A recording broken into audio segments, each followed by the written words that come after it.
స్వామి అనుగ్రహం లేకపోతే మనం ఇక్కడ ఈరోజు కూర్చొని వారి తరగ దివ్యతలకు గుణగణాలను చర్చించే, కీర్తించే, వినే అవకాశం మనందరికీ లభించింది. నేను అవసరంగా చెప్తుంటాను నిత్యంగా, స్వామి అనుగ్రహం మనకి ఫ్యాక్టరీస్, ఇండస్ట్రీస్, మంచి జాబ్, మంచి పిల్లలు, ఉద్యోగం, సద్యోగం వచ్చేస్తే స్వామి తాలూకు అనుగ్రహం కాదు. చాలామంది అనుకుంటారు రాత్రి నేను కరోడపతి అయిపోయాను స్వామి అనుగ్రహం అని, లేదంటే మంచి జాబ్ ఆఫర్ వచ్చింది స్వామి అనుగ్రహం అనుకోండి. స్వామి అనుగ్రహానికి ఈ విధానంగా మనం తోకం వేయకూడదు. మనకి ఈరోజు కరోడపతి, అరోడపతి, లేకపోతే ఇంకా జాబ్ ఆఫర్ వచ్చింది, మంచి భార్య పిల్లలు వచ్చారంటే ఇది కేవలం పూర్వజంతుల కర్మము. మనం చేసే కర్మం బట్టి మనకి ఈరోజు అనుకూలమైన పరిస్థితి, మనం చేసే కర్మం బట్టి ప్రతికూలమైన పరిస్థితి మనకి లభిస్తుంది. అయితే స్వామి అనుగ్రహం అనేది ఏంటి తెలుసుకోవాల్సింది ఈరోజు. అందుకే మనం కేవలం సత్సంగం మాధ్యమంలోనే మనం స్వామి తాలూకు అనుగ్రహం ఏంటి అనేది మనం పొందగలం. స్వామి అనుగ్రహం బంగారంతో, వైడేర్యాలతో, మాన సన్మానం, పదవితోని మనం ఎప్పుడు కూడా తూకం వేయకూడదు. స్వామి తాలూకు అనుగ్రహం ఏంటి అనేది ఈరోజు ఎండ్ ఆఫ్ ద క్లాస్ మీరే చెప్పాలి. స్వామి అనుగ్రహం ఏంటని మీ అందరి చేతతో నోటితోని నేను వినాలి. ఈరోజు 10 minutes నాకు ఏంటి, 15 minutes నాకు టైం ఏంటి, నేను చెప్పిన తర్వాత వాస్తవంగా స్వామి అనుగ్రహం ఏంటి అని మీ అందరూ నాకు చెప్పాలి.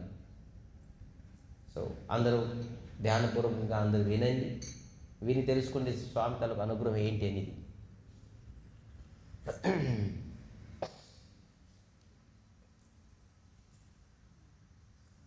శాస్త్రంలోని, పురాణంలోని, ఫస్ట్ ఆఫ్ ఆల్ శాస్త్రం అంటే ఏంటి, పురాణం అంటే ఏంటి?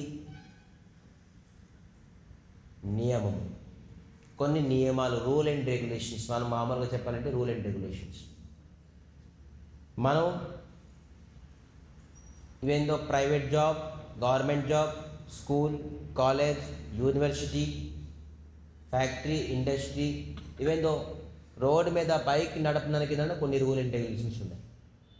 ఇవేందో నడపడానికి కాదు, పార్కింగ్ చేయాలన్నా కూడాను ఒక రూల్ అండ్ రెగ్యులేషన్స్ ఉన్నాయి. ఎక్కడ పడితే అక్కడ పార్కింగ్ చేయలేము. సో పార్కింగ్ కూడా రూల్ అండ్ రెగ్యులేషన్స్ ఉన్నాయి. సో భగవంతుడు ఈ జగతాన్ని సృష్టించినప్పుడు కొన్ని రూల్ అండ్ రెగ్యులేషన్స్ని, నియమాలు, సంవిధానం, కాన్స్టిట్యూషన్, రాజ్యాంగం, ఈ దేశాన్ని పరిపాలించడానికి ఏ విధానంగానూ నియమాలు పాటిస్తే దేశము అభివృద్ధి అవుతుంది, ఆర్థికంగా, ఆధ్యాత్మికంగా కాకుండా ఆర్థికంగా ఏ విధానంగా అవుతుంది అని చెప్పేసి కొన్ని రాజ్యాంగాన్ని తయారు చేసేది మన భారతదేశం. దానికి కాన్స్టిట్యూషన్ అంటారు. అంటే ఏంటి కాన్స్టిట్యూషన్ అంటే ఏంటి? నియమాలు, రూల్ అండ్ రెగ్యులేషన్స్. అదే విధానంగా ఇంత పెద్ద ప్రపంచం భగవంతుడు సృష్టించారు, ఏ ప్రకారంగా రూల్ అండ్ రెగ్యులేషన్స్ చేయకుండా స్థాపిస్తారా? ఖచ్చితంగా స్థాపించున్నారు. ఆ రూల్ అండ్ రెగ్యులేషన్స్కే మనం వేదం, పురాణం, శాస్త్రం, ఉపపురాణాలు, భాగవతం, ఇటువంటి గ్రంథం అని చెప్పేసి చెప్తున్నాం. ఈ గ్రంథాలన్నీ ఏంటంటే నియమాలు, యాక్ట్స్. మనం ఇప్పుడు చెప్తాం 151 యాక్ట్, 120 యాక్ట్ వల్ల అంటే ఏంటి, ఆ కోర్టులోని ఆ సెక్షన్ ప్రకారంగా అతనికి శిక్ష ఇవ్వాలో, లేకపోతే శిక్ష నుంచి బయట తీసుకురావాలో, లేకపోతే ఏదో పనిష్మెంటో మంచో యాక్ట్. ఎవరైతే LLB చదివి ఉంటారో అని తెలుస్తుంది ఏ యాక్ట్లోని ఎంత పని చేస్తుంది ఏంటో. అలాగే కొన్ని యాక్ట్, సంవిధానం, నియమం, శాస్త్రం. అంటే మనం భయపడతాం, ఏంటి ఇవన్నీ శాస్త్రం మనకి ఎందుకు అంటాం. ఈ శాస్త్ర పురాణాలు పూజారులు, పంతులు చదువుతారు, మనకి ఎందుకు అంటాం. లేదు, చదవనని కాదు, పూజారులు, పంతులు చదువుతారంటే ఏంటి, అప్పుడు బ్రాహ్మణులు ఈ నియమాలను చదివి ఇతర జాతుల జీవులకి శిక్షణ ఇచ్చేవాడు. బాబు ఇది రాసున్నది ధర్మబద్ధంగా, మీరు ఈ విధంగా నడండి. పూర్వమైన బ్రాహ్మణులు మనకి తోవ చూపించేవాడు. ప్రతి రాజ్యంలోని రాజు దగ్గర ఒక బ్రహ్మర్షి కూర్చుండేవాడు. రాజు ఏ ప్రకారంగా నియమం చేయాలి, ఏది డెసిషన్ తీసుకోవాలి, ఆ రాజ్యం గురించి ముందు బ్రహ్మర్షిని అడిగేవారు. బ్రహ్మర్షి, మీ నియమం ఏం చెప్తుంది, మీ శాస్త్రం ఏం చెప్తుంది, శాస్త్రం ఏం చెప్తుంది, రాజ్యంలో ఈ ప్రకారం పరిస్థితి ఉన్నది, ఈ రెండుకి మ్యాచ్ చేసుకుని ఒక డెసిషన్ తీసుకునేవారు రాజు. ఓన్గా నేను క్షత్రుడిని, రాజుని, నేను చెప్పిందే శాసనం, నేను చేసిందే రాజ్యం అని చెప్పేవారు కాదు. బ్రాహ్మణుల్ని, సాధువుల్ని, మహాత్ముల్ని కూర్చోబెట్టి ఆ మండలంలోని మంత్రి మండలంలోని మీ శాస్త్రం ఏం చెప్తుంది బోధించండి, శాస్త్ర ప్రకారంగా మన రాజ్యాన్ని నడుపుదాం, ఇది శాస్త్రం ఉండేది. అప్పుడు ఆ ప్రకారంగా బ్రాహ్మణులు నడిపేవారు ఇండైరెక్ట్గాను. ఎవరి ద్వారా? రాజుల ద్వారా. అయితే మనకి అటువంటి బ్రాహ్మణులు మనకి ఇప్పుడు చాలా తక్కువ, అరువుగా కనబడరు. ఎవరు ఏ బ్రాహ్మణుని పిలిపించి మనకు చెప్తున్నారు, స్వామి బాబు ఇది రాస్తున్నది శాస్త్రం, ఇది నియమము, ఇది నిష్ట. ఏ గుడిలో వెళ్తే మనకు ఎవరైనా చెప్తున్నారా శాస్త్రం, నియమము, ధర్మము? లేదు. అయితే మనం ఏం చేయాలి? ఎవరు చెప్పుకున్నారంటే మనం శాస్త్రం చదవాలి, తెలుసుకోవాలి. ఎందుకంటే దీంట్లోని రూల్ అండ్ రెగ్యులేషన్స్ ఇచ్చున్నారు. దేనికండి రూల్ అండ్ రెగ్యులేషన్ అంటే ఈ జగత్తులోని ఏ విధానంగా ఉండాలి, ఏ విధాలుగా తినాలి, ఏ విధంగా పడుకోవాలి, ఏ విధంగా జీవితాన్ని గమ్యాన్ని మనం పరిపాలించాలి, మన పరివారాన్ని మనం ఏం చేయాలి, ఏం చేయకూడదు, ఏం తినాలి, ఏం తినకూడదు, ఏం మాట్లాడాలి, అన్నీ ఉన్నాయి. ఇష్టాసారంగా చేస్తే ఏముంటుంది? ఒక ఆఫీస్లో అనుకోండి, లేకపోతే ఒక స్కూల్లో అనుకోండి, ఒక కాలేజ్లో అనుకోండి, మీకు ఇష్టం ఎలాగుందో అలా చేశారనుకోండి, అవేమంటారు? Is not a good student, is not a good ideal employee. అతను ఎటువంటి ఐడియల్ ఎంప్లాయీ అవ్వలేదు. ఎందుకంటే ఆ కంపెనీ తాలూకా రూల్ అండ్ రెగ్యులేషన్స్ని పాటిస్తే అతను ఈజ్ ఎ గుడ్ ఎంప్లాయీ, అన్ని నియమం పాటిస్తారంటారు. ఆ ఇష్టాసారంగా ఉంటే is not employee, is nonsense అంటారు, is useless fellow, is broken the rules, is a mad. అతను ఒక పిచ్చోడు, ఏది ఇష్టమైతే చేస్తాడంటాడు. అంతే కదా?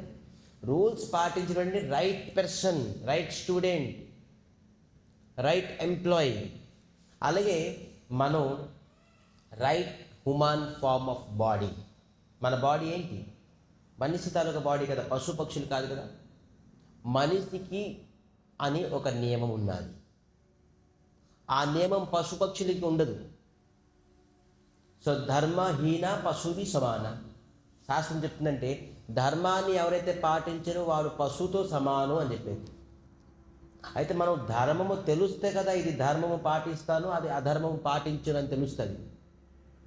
సో ధర్మము లేపిన వ్యక్తి, ధర్మం తెలిపిన వ్యక్తి పశువుతో సమానం. ఇవేంటో అతను మనిషి శరీరం పొందున్నాడు, కానీ అతను పశువుతో సమానమని శాస్త్రం చెప్తుంది.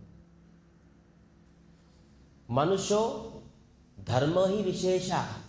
మనిషి జీవితానికి, మనిషి శరీరానికి ధర్మం ఒకటే విశేషం. విశేషం అంటే ఏంటి? అర్థమవుతుందా? విశేషం అంటే ఏంటి? స్పెషల్ థింగ్ ధర్మమే. ఎందుకంటే పశుపక్షులు ధర్మాన్ని పాటించలేదు. అందుకే మనిషి వేర పశువు వేరా అని చెప్పారు. ఎందుకంటే పశువు ధర్మాన్ని బోధించితే అర్థం చేసుకోలేదు, ధర్మం పాటించలేదు. మనిషి తెలుసుకొని పాటించగలడు. అధికో విశేష. మనిషి జీవితంలోని అధికమైన విశేషం అంటే ఏంటంటే ధర్మమే. ఆహారనిద్ర భయనం చ పశుభి నరాణాం సామాన్ ఏతత్ పశుభి నరాణాం చెప్తున్నారు. ఆహార నిద్ర భయం మైథునం చో సామాన్య ఏతత్ పశుభి నరాణాం. ఆహారం, నిద్ర, భయం, మైథున్. ఆహారం అంటే తినడం, నిద్ర అంటే పడుకోవడం, భయం అంటే భయపడడం, మైథున్ అంటే తప్పు పనులు చేయడం. ఈ 4 మనిషి చేస్తాడు, పశువు చేస్తాడు. పశువు తినుకుంటుందా? పశువు పడుకోకుంటుందా? పశువు భయపడుకుంటుందా? పశువు తప్పు పని చేయకుంటుందా? అలాగని మనిషి తినుకుంటున్నాడా? పడుకోకుంటున్నాడా? భయపడుకుంటున్నాడా? తప్పు పని చేయకుంటున్నాడా? ఈ నాలుగు సమాన. పశుభ నరాణ.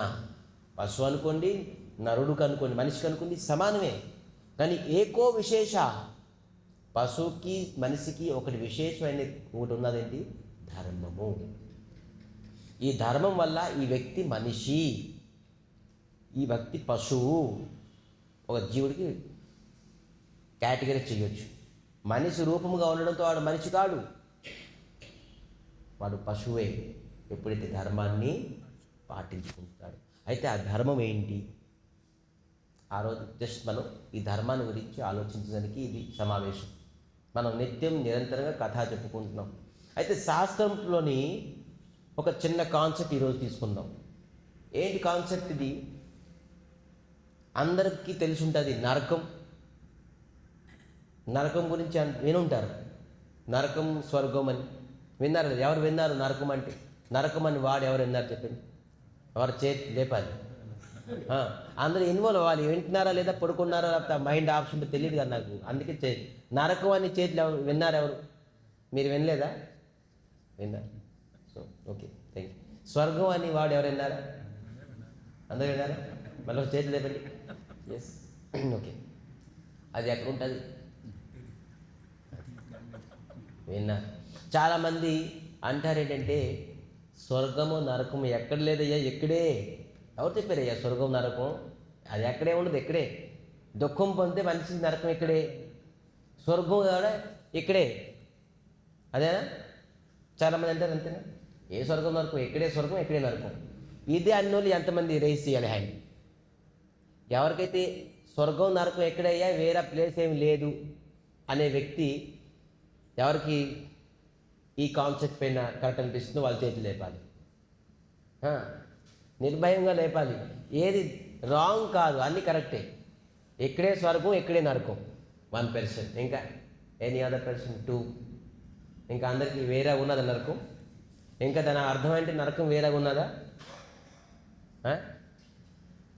సే సంథింగ్. ఎలాగంటున్నారు, ఎలాగంటారంటే నో అంటున్నారు, ఎస్ అంటారో నాకు తెలియదు. So I confuse. సో మీరు దాంట్లోనే ఆన్సర్ నేను తీసుకొస్తాను.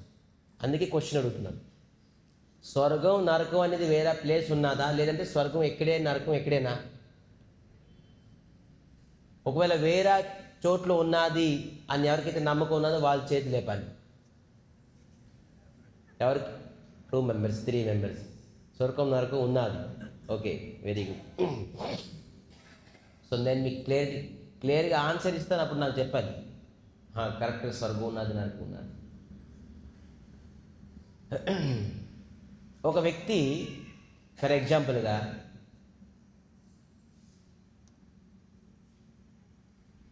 ఇంకొక పర్సన్ని మర్డర్ చేసేసారు, హత్య చేసేది. మర్డర్ అంటే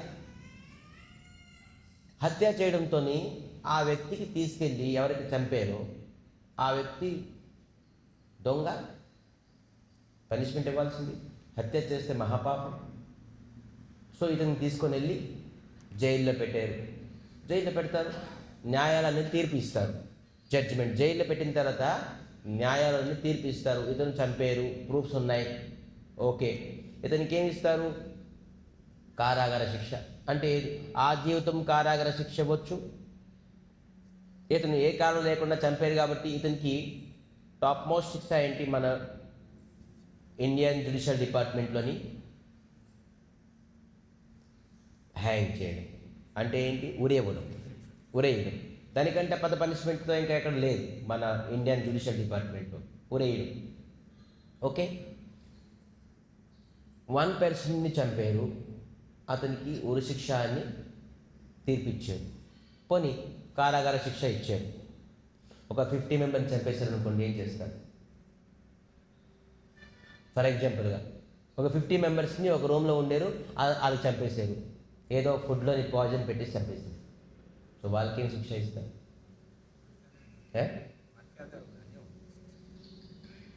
ఉరి శిక్ష, లేదంటే కారాగార శిక్ష. రండి, జీవితం అంతా కారాగార శిక్షలో ఉరి శిక్ష.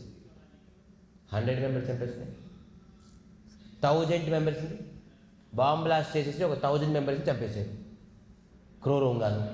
అమాయకుల ఒక స్కూల్లోని బాంబ్ బ్లాస్ట్ చేసేసారు. 1000 మంది స్టూడెంట్ ఉండేది. వాళ్ళకి ఏం శిక్ష ఇస్తారు? Say you understand?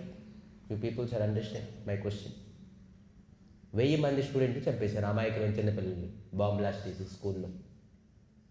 సో వాళ్ళకి ఏం శిక్ష ఇస్తుంది జ్యుడిషియల్ డిపార్ట్మెంట్? ఉరిశిక్ష అంతే. ఎందుకంటే దీనికంటే పెద్ద శిక్ష మన ఈ జ్యుడిషియల్ డిపార్ట్మెంట్లోని ఈ ప్రపంచంలోని ఏ కోర్టులో లేదు. అంతేనా? అయితే ఇది సరైన తీర్పా? ఇది న్యాయమా? ఒక వ్యక్తికి 50 మందికి చంపిన అదే శిక్ష, 1000 మందికి చంపిన కూడా అదే శిక్ష. ఇది ఏంటో కన్ఫ్యూజ్ అనుకుంటుంది. మీకు కన్ఫ్యూజ్ వస్తుందో లేదు? You have make one question mark in your mind.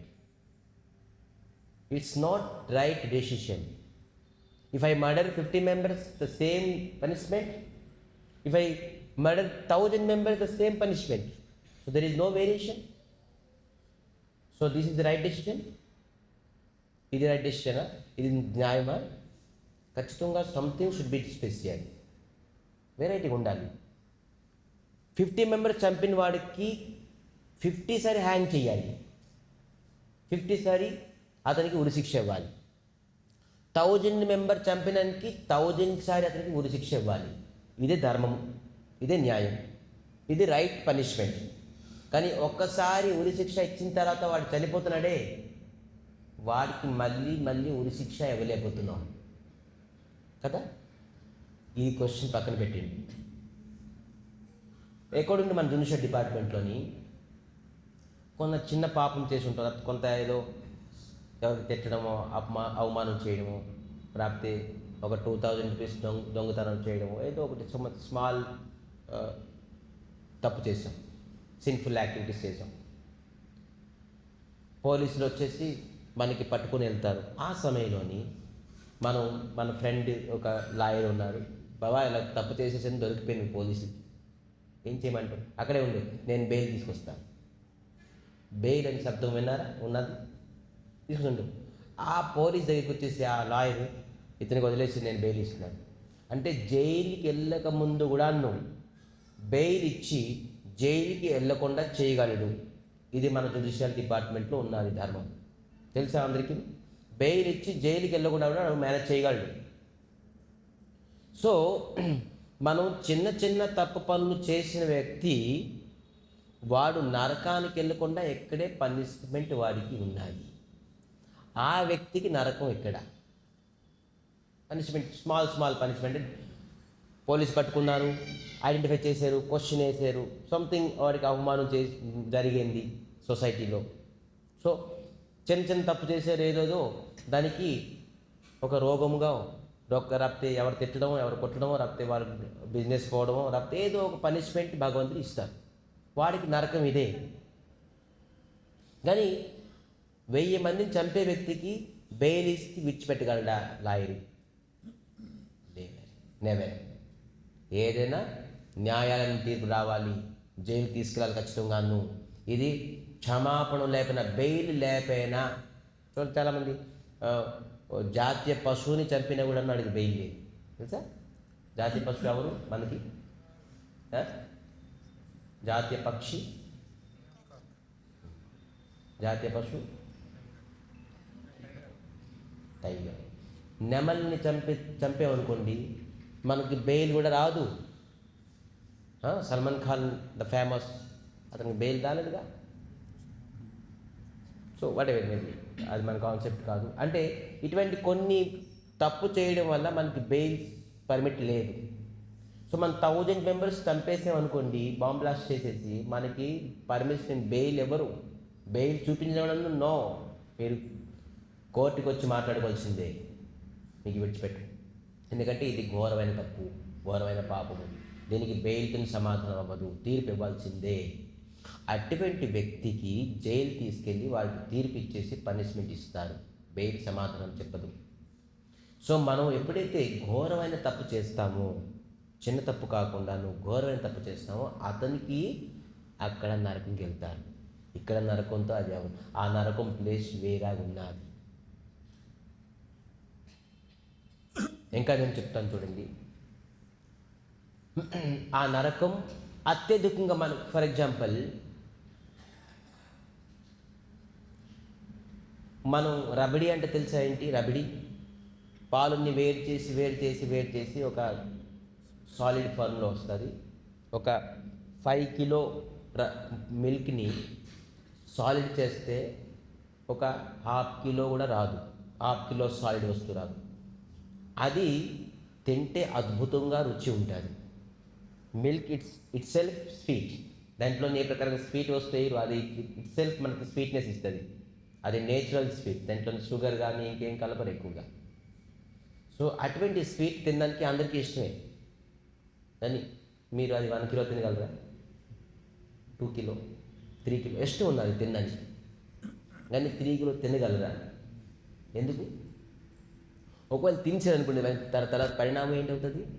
So so మనం అత్యధికంగా సుఖం కూడా పొందలేము, అత్యధికంగా దుఃఖం కూడా పొందలేము ఈ శరీరంలో. Try to understand my concept.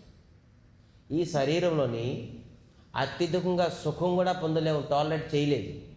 కాబట్టి ఇష్టమే మనకి తినడానికి, కానీ ఎక్కువ తింటే అన్డైజెస్టబుల్, ఇది డైజెస్ట్ అవ్వదు, ఈ శరీరం డైజెస్ట్ చేసుకోలేదు, ఈ శరీరానికి అంత కెపాసిటీ లేదు, భోగము అంత తినే కెపాసిటీ లేదు.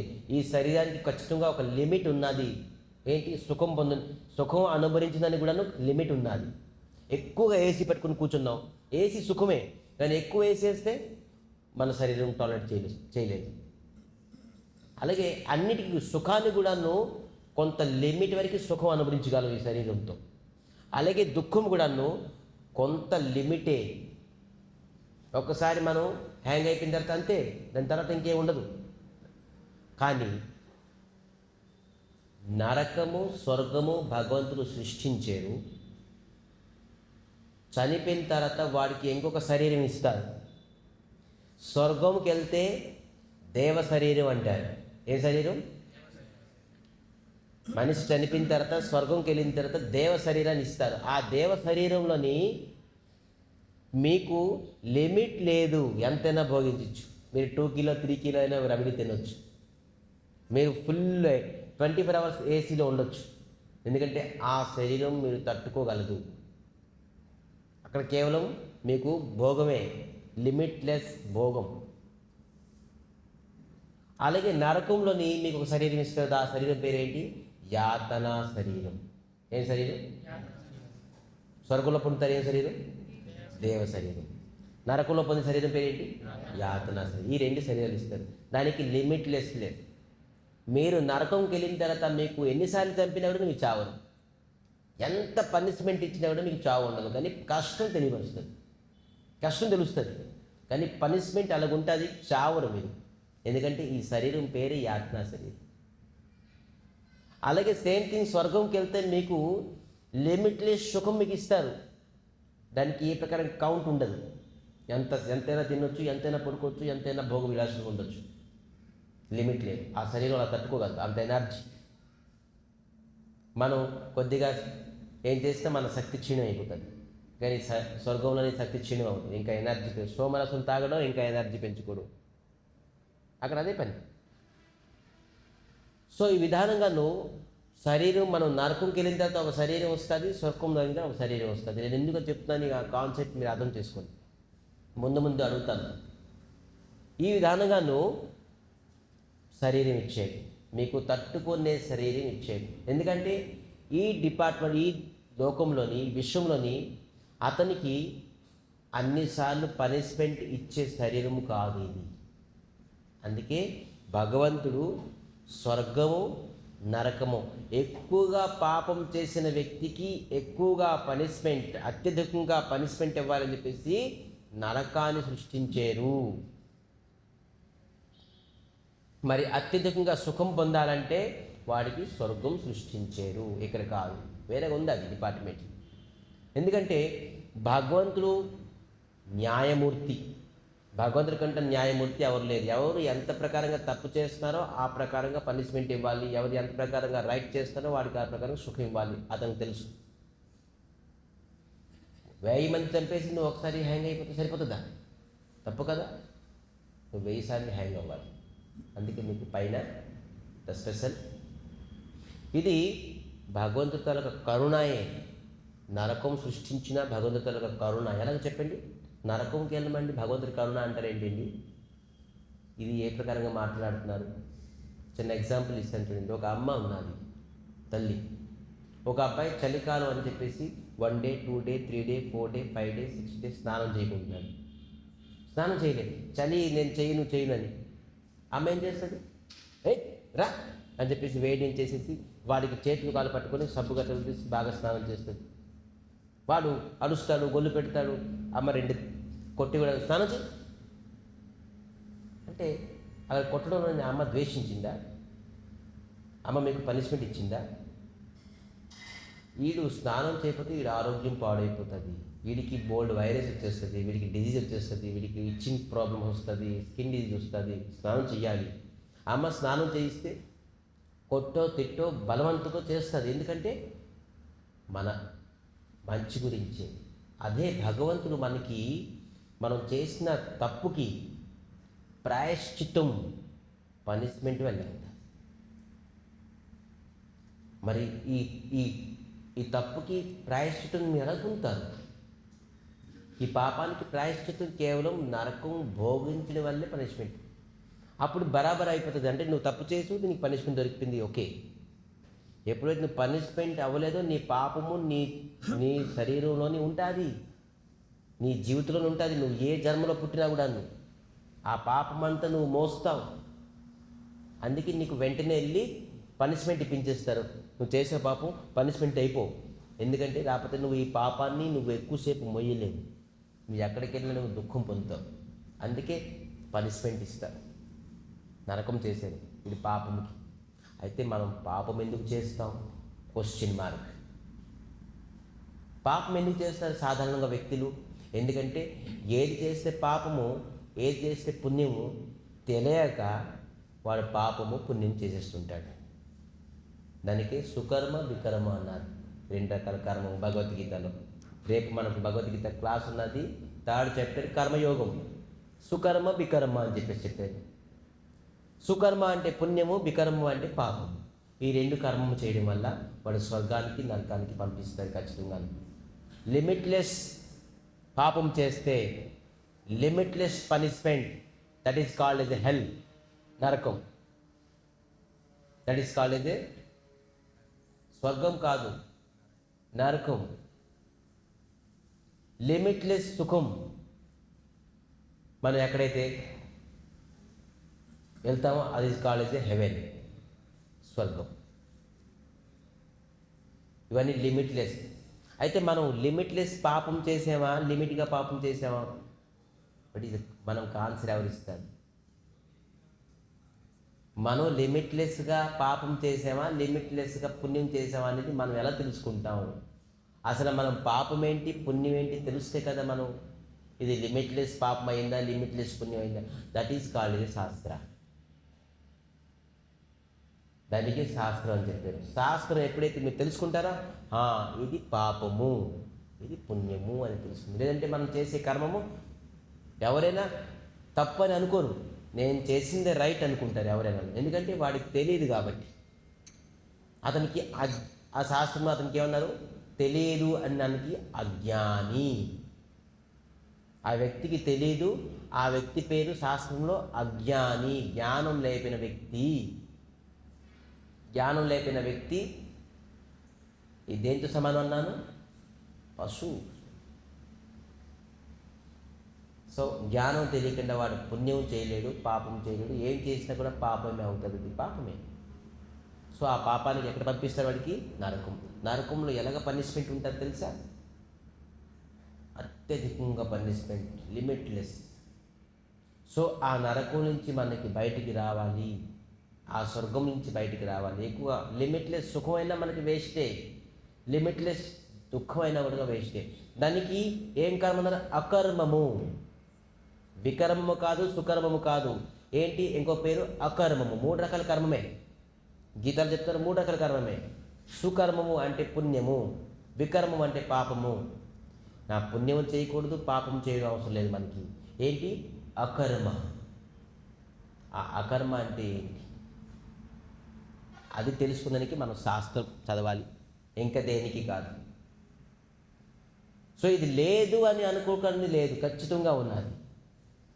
మనం లేదు శాస్త్రం లేదు, నరకం లేదు, పుణ్యం లేదు అని అంటే మనం ఎంతమంది ఇప్పుడు ఒక 50 మెంబర్స్ కూర్చుని ఉంటాం. 50 మెంబర్స్ వాళ్ళకి జాతి వేరా, కులం వేరా, కలర్ వేరా, వాళ్ళ థాట్స్ అండ్ థింకింగ్స్ వేరా, వాళ్ళ యొక్క ఫైనాన్షియల్ స్టేటస్ వేరా, వాళ్ళ ఎడ్యుకేషన్ స్టేటస్ వేరా. ఎందుకు వేరే అయింది? అందరికి సేమ్ రావాలి కదా, ఎందుకు వేరియేషన్ వచ్చింది? అందరి తలక బ్యూటీనెస్ వేరా, అందరి తలక థింకింగ్ అండ్ థాట్స్ వేరా, ఎందుకు వేరే వస్తుంది? వాడు తలక పూర్వం తలక కర్మం బట్టి వాడికి ఆలోచన, వాడికి అందం, వాడికి ఐశ్వర్యం, వాడి తలక తల్లిదండ్రులు, వాళ్ళ తలక అక్కజల్లు, వాళ్ళ తలక భార్య పిల్లలు మీకు లభిస్తారు. సో మనం దుఃఖం అనిపిస్తుందంటే ఖచ్చితంగా మన కర్మం అటువంటిది, సుఖం అనిపిస్తుందంటే మన తల కర్మం అటువంటిది. అయితే ఇప్పుడు కర్మం కాదు, పూర్వజన్మల కర్మం వల్ల మనం ఈ జన్మలను అనుభవిస్తున్నాం. అయితే మనం ఈ జన్మని నేను ఇటువంటి కర్మం చేస్తాను, నాకు సుఖం అవసరం లేదు, దుఃఖం అవసరం లేదు. సుఖమైనా కూడా చాలా చిరాకి. ఎందుకు చెప్పండి? ఎందుకు స్వామి మేము కష్టపడుతున్నాం, ఉద్యోగం చేస్తున్నాం, వ్యాపారం చేస్తున్నాం, సుఖం గురించి కాదు. సుఖం వద్దంటారేంటి? ఎందుకు సుఖం వద్దు అనుకుంటా చెప్పండి? ఎవరైనా చెప్పగలరా సుఖం ఎందుకు వద్దు అనుకుంటా? చెప్పండి. ఎక్కువ సుఖం అనుభవిస్తే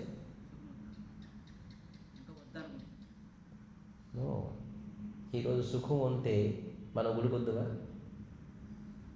మన జీవితంలో ఉన్న క్వశ్చన్ అడిగింది, ఈరోజు నేను అత్యధికంగా సుఖంగా ఉంటే నేను టెంపుల్కి వస్తానా?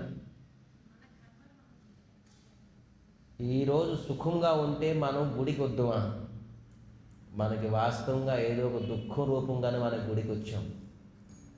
సుఖం అంటే వాడే దెయ్యం అయిపోతాడు, నేనే దేవుడు. ఎందుకయ్యా గుడి గోపురాలకు వెళ్తాము, వాడు బోల్డ్ ప్రవచనం ఇస్తాడు, మనతో ఇక్కడ కూర్చొని కొద్దిగా ప్రవచనం ఇస్తాం.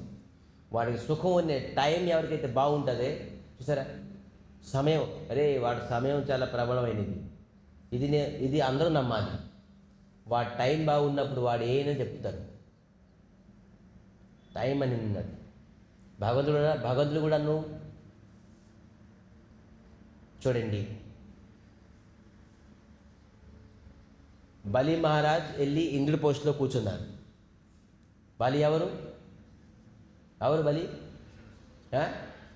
రాక్షసుడు. బలి వెళ్ళి ఇంద్రుడి పోస్టులో కూర్చున్నాడు. ఇంద్రుడి పోస్ట్ పోయింది, ఇంద్రుడిని తోలేశారు బలి. ఇంద్రుడి గురించి దేవతల తాలూకా తల్లి భగవంతుడికి ఉపాసన చేసి తపస్సు చేసేసి అడిగారు, మా కొడుకులకి స్వర్గం నుంచి తోలేశారు, వాళ్ళ తాలూకా పోస్ట్ వాళ్ళకి మళ్ళీ ఇచ్చేయండి అని.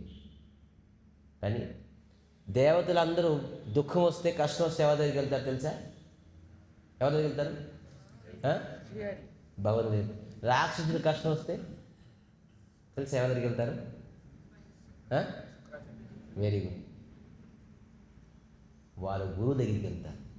వాళ్ళకి గురు నిష్ఠ ఎక్కువ, వీళ్ళకి దైవ నిష్ఠ ఎక్కువ. రాక్షసులకి గురు నిష్ఠ అంత నిష్ఠ ఎవ్వరికీ లేదు. అందుకే వాళ్ళు ఎక్కడికి వెళ్ళా జయించేస్తారు. అందుకే భగవంతుడు బలి మహారాజుకి గురునిష్ఠ, ఈ దేవతలకి ఈ రాక్షసులకి గురునిష్ఠ ఎక్కువ ఉన్నది. బలికి ఎంత గురునిష్ఠ ఉండేది. అందుకే భగవంతుడు బలిని సంహరించలే, చంపలేపాడు. ఏం చేశారు? అతని దగ్గరికి అడుక్కున్నాను, బాబు నువ్వు ఆ పోస్ట్ ఇచ్చారు బాబు నాకు. చూడండి, భగవంతుడు సమర్థుడు, ఏదైనా చేయగలడు. కానీ బలికి సంహరించలేరా? హిరణ్యకశ్యపుడు చంపారు, హిరణ్యాక్ష చంపారు, కంసుడు చంపారు, బలిని చంపలేరండి. కానీ బలి దగ్గర ఉన్ని గురు భక్తిని చూసేసి భగవంతుడు ఏం చేయలేదు. ఎందుకంటే వాడి సమయం చెప్తున్నారు భగవంతుడు, బలి తల సమయం ఇప్పుడు అనుకోలేని సమయం, వాడికి ఏం చేయలేము మనం. ఎందుకంటే అతనికి గురువు పట్ల ఉన్న భక్తి వాడికి మనం ఇప్పుడు ఏం చేయలేం. చూడండి, ఇప్పుడు ఆడు స్టార్, ఇప్పుడు సమయం నడుస్తుంది అంటున్నారు, భగవంతుడు స్వయంగా అంటున్నారు. అందుకే సమయం ఉన్నప్పుడు వాడి తన శక్తి, పవర్, వాడి వర్డ్స్, వాడి స్ట్రెంగ్త్ వేరే. ఒక్కొక్కరికి ఒక సమయం వస్తుంది, టైం వస్తుంది. కానీ టైం వచ్చినప్పుడు ఎప్పుడు కూడా వాడితో మనం శత్రుత అవ్వకూడదు. వాడి టైం బాగున్నప్పుడు ఎప్పుడు మనం శత్రుత అవ్వకూడదు, ఎందుకంటే మనం ఎప్పుడు జయించలేము వాడితో. అందుకే భగవంతుడు ఏంటి, మహాచలాకి. బలికి గురునిష్ట ఎక్కువ ఉన్నది, ఎట్లంతో చేయడం చేయట్లేం. భగవంతుడు తలుచుకుంటే అన్నీ అవుతారు, కానీ మర్యాద ఇచ్చేది భగవంతుడు. అందుకే అందుకే టైం బాగున్నప్పుడు మనము భగవంతుడు, సత్సంగం, సాధువుల తాలూకా మాట, శాస్త్రం తాలూకా మాట మనం డోంట్ కేర్. ఇవన్నీ ఎవరంటారయ్యా, ఏదో ముసలి వయసులోనే వినాలి ఇవన్నీ, మనకి ఇవన్నీ ఇవన్నీ చెప్తుంటారు అని కేర్లెస్. ఎప్పుడు సమయం బాగోదో అప్పుడే మనకి ఇవన్నీ అవునండి, కరెక్ట్ అండి, రైట్ చెప్పారండి, రియలైజేషన్. సమయం బాగుపోయినప్పుడు ఇవన్నీ మనకి, సమయం బాగుంటే ఇవన్నీ మనకి వేస్ట్, టైం వేస్ట్. ఎవరికి టైం వేస్ట్ అనుకుంటే ఇవన్నీ సత్సంగంలో కూర్చుంటారంటారు. నో, సమయం బాగున్నా సమయం బాగోపోయినా సత్సంగం తాలూకు విలువ ఒకటి ఉన్నది, ధర్మం తెలుసుకున్న ఒక విలువ ఉన్నది. మనం ధర్మం తెలుసుకుని మనం జీవితకాలంలో ఎప్పుడు కూడా నరకంకి వెళ్ళకూడదు, స్వర్గంకి వెళ్ళకూడదు. మనం ఎక్కడికి వెళ్ళాలి? యద్గత్వా నివర్తంతే తద్ధామం పరమం మము. ఏ లోకానికి వెళ్తే ఆ లోకం నుంచి మనం ఎప్పుడు తిరిగి రాము, అటువంటి లోకానికి, వైకుంఠ లోకానికి వెళ్ళాలి. ఆ వైకుంఠ లోకం ఏం చేయడం వల్ల మనం ప్రాప్తి అవుతాం, అదే శాస్త్రం, అదే మనం తెలుసుకోవాల్సింది. అది కేవలం మనిషి జీవితంలో తెలుసుకోవాలి, ఇంకా ఇతర జీవితంలో ఎప్పుడూ బోధపడదు, తెలుసుకోలేము. అందుకే దయచేసి నరకం అనేది కాన్సెప్ట్.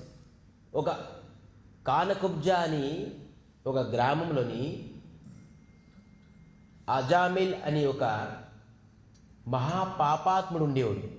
2 మినిట్స్లో కథ చెప్తాను చూడండి, వాడు ఎలా ఉద్ధరించబడ్డాడు. మహాపాపాత్ముడు, వాడు చేసిన ఘోరమైన పాపము లేదు.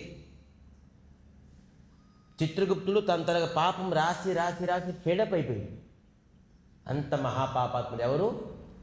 అజామిల్ అని ఒక పేరుతో. ఆడ ఏం కులం తెలుసా? బ్రాహ్మణ కులం. అని బ్రాహ్మణ కులంలోని కానకుబ్జా అనే ఒక గ్రామంలోని బ్రాహ్మణుడు, కానీ మహాపాపాత్ముడు, జీవితకాలం అంతా పాపం చేశాడు. వృద్ధ అయిపోయాడు, చనిపోతున్నాడు. అంటే చనిపోయే వయసు వచ్చింది, చనిపోతున్నాడు. చనిపోయే ముందు వీడికి నరకం నుంచి యమదూతులు వచ్చారు. ఎవరు? యమదూతులను చూసి ఆ కొమ్ములు, ఆ జుట్టు, వాళ్ళ తలొక కళ్ళు, వాళ్ళ తలొక రూపం చూసేసి జడిసిపోయాడు. అరే యమదూతులు వచ్చారు, నన్ను తీసుకు యమపాసం వేస్తారు, అందరికీ జడుపు వస్తుంది. చనిపోయినప్పుడు అందరూ భయపడుతూ చనిపోతారు. మీరు ఎప్పుడు దగ్గరగా చావు ఎప్పుడు చూడలేదు. ఖచ్చితంగా వాడు పాపం చేసే వ్యక్తి భయపడుతూ చనిపోతాడు. ఎందుకంటే వాడికి యమదూతులు కనబడతారు. యమపాసం వేస్తాడు పేకలోని. కుక్కని అలాగే మనం కట్టేసి తీసుకెళ్తాం, అలాగే యమపాసంలోని మనకి పేకను కట్టేసి లాగేస్తారు వాళ్ళు, యముడు. ఈ యమదూతులు అందరూ రావడంతో ఇతను వాళ్ళకి ఒక చిన్న అబ్బాయి ఉన్నాడు. ఎవరికి? ఆజామిల్కి. వాడి పేరు నారాయణ. ఏరే నారాయణ, నాకు ఎవరో పట్టుకెళ్ళిపోతున్నారు, ఈ యమదూతులు వచ్చారు రా అని భయపడుతూ వాళ్ళ కొడుకు పేరు పిలిచాడు. ఆడ కొడుకు పేరు ఏంటి? నారాయణ. చిన్న అబ్బాయి. ఎవరికైనా చిన్న అబ్బాయి పైన కొద్దిగా ఎక్కువ ఎఫెక్షన్ ఉంటుంది. నారాయణ అని పిలిచి చనిపోయాడు. యమదూతులు ఈ శరీరానికి తీసుకెళ్ళినప్పుడు అప్పుడు వెంటనే ఇంకో నలుగురు వచ్చేది. ఎవరు తెలుసా? విష్ణుదూతులు. వాళ్ళు శంఖ చక్ర గదా పద్మతోనే అతి అద్భుతమైన లావణ్యమైన మూర్తి. వాళ్ళ తల్లొక నయనము, వాళ్ళ తల్లొక కళ్ళు, వాళ్ళ తల్లొక ముక్కు, వాళ్ళు అతి నారాయణ ఎలా స్వరూపులు ఉంటారో నారాయణ దూతులు అటువంటి స్వరూపులు ఉన్నారు. నలుగురు వచ్చారు. ఈ నలుగురు ఈ యమదూతులు అందరికీ కొట్టి తగిలేసారు.